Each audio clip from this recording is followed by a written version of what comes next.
The young cub was filled with excitement for today's hunt. To him, even a small prey wasn't just a meal. It was a precious reward, a symbol of his first step on the long, unforgiving path toward becoming a true predator. A beginning carved in dust, instinct, and quiet victory.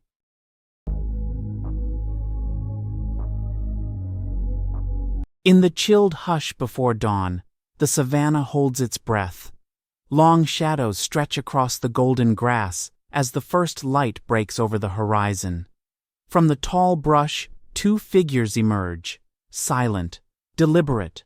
Bahari, a seasoned lioness, low to the earth, and behind her, small, wide-eyed, Seifu, her 6-month-old cub.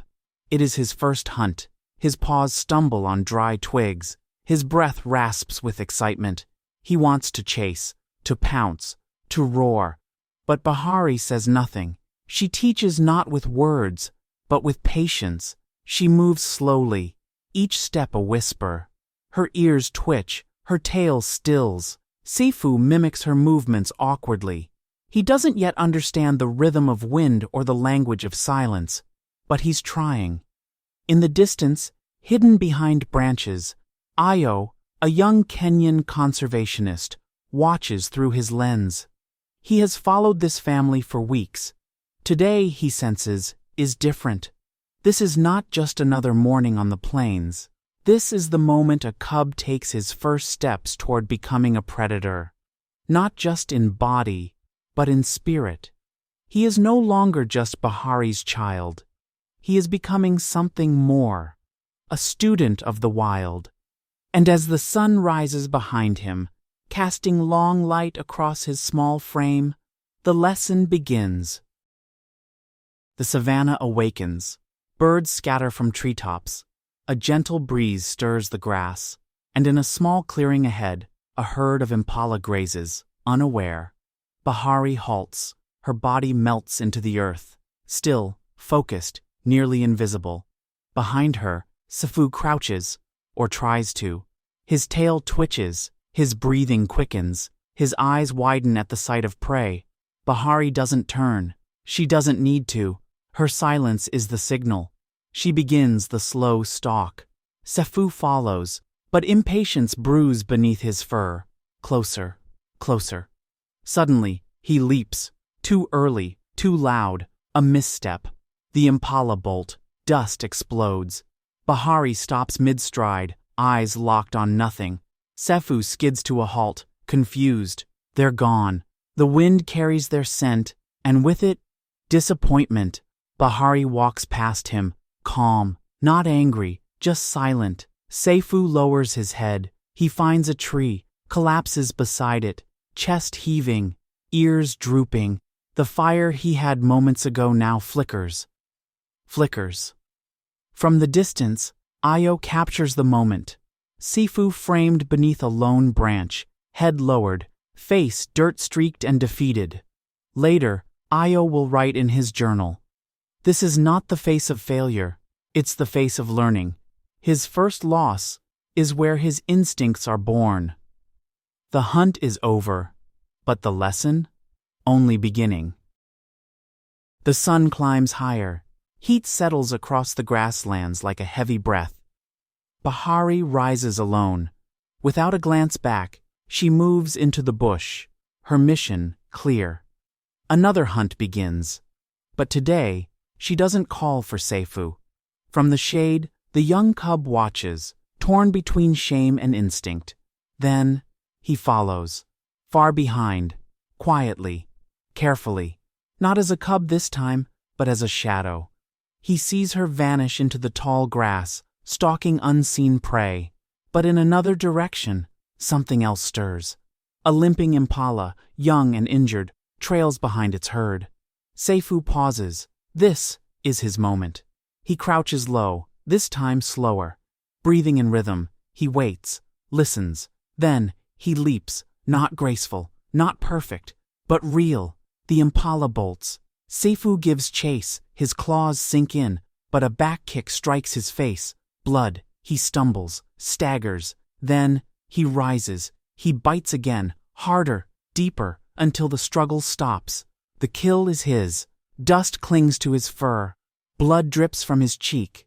His eyes wide, not with pride, but disbelief. From the shadows, Bahari appears. She doesn't eat. She doesn't growl. She steps forward and gently licks the blood from his face. A ritual, a silent rite of passage. The hunt is over. But the boy who failed is no longer the same. In the distance, beneath a shaded outcrop, Ayo lowers his camera, slowly. He's been watching lions for years, documenting patterns, studying instincts, but what he just witnessed was more than biology. It was transformation. He scrolls through his lens, frame by frame, Sefu's crouch, the chase, the blow, the blood, and finally, the triumph. Then, Bahari's approach. No dominance, no interference, just one soft gesture, a mother's acceptance. Ayo's chest tightens. He's no longer just a scientist recording data. He's a witness to something sacred. He opens his field journal and writes only one sentence. He failed. Then he bled. And then he rose. Later that night, under the canvas of a star-streaked sky, Ayo selects one photo. Sefu, standing over his first kill. Dust swirling, eyes sharp, a scar just forming. He titles it, Bloodline. The next day, he begins crafting a photo series. He calls it, Rite of the Wild, when a cub learns to rise. Not to go viral, not for fame, but to remind the world that in nature, growth isn't gifted. It's earned, with wounds, with failure, and with the courage to try again. Now the cub is gone. In his place walks Sefu the lion, taller, stronger, his mane just beginning to grow. But if you look closely, just beneath his left eye, a small scar remains. It's not deep, but it tells a story. The story of his first failure, of the blood that was his own, of the moment he chose to rise when he could have retreated. Sefu walks the savannah now with the quiet confidence of one who has earned his place. He does not roar unnecessarily. He does not rush the hunt. He remembers. In the wild, no creature becomes powerful overnight. You don't grow by surviving. You grow by falling, by bleeding, and by daring to stand again. And sometimes, the greatest lesson is not how to hunt, but how to fail with dignity. And keep moving. Ayo's photo, Sefu with dust swirling, eyes fierce, and that faint scar, now hangs in the heart of the Wildlife Conservancy. Below it, a plaque reads, "The world only remembers the roar." But the lion is built in the silence, when no one is watching. But he rises anyway. In the wild and in life, growth doesn't come wrapped in comfort.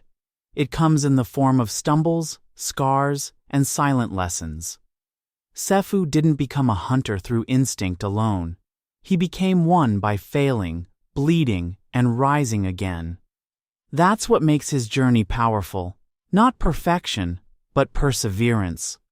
Like him, we all face moments when we leap too early or fall too hard. But the strength isn't in never falling. It's in what you choose to do after. Because the greatest victories are born from wounds that healed and the courage to try again. If this story touched your heart, reminded you of the battles you've fought, or the ones still ahead, please like the video, leave a comment, and subscribe. Your support helps keep stories like Sefu's alive. After all, every roar starts with a whisper of resilience.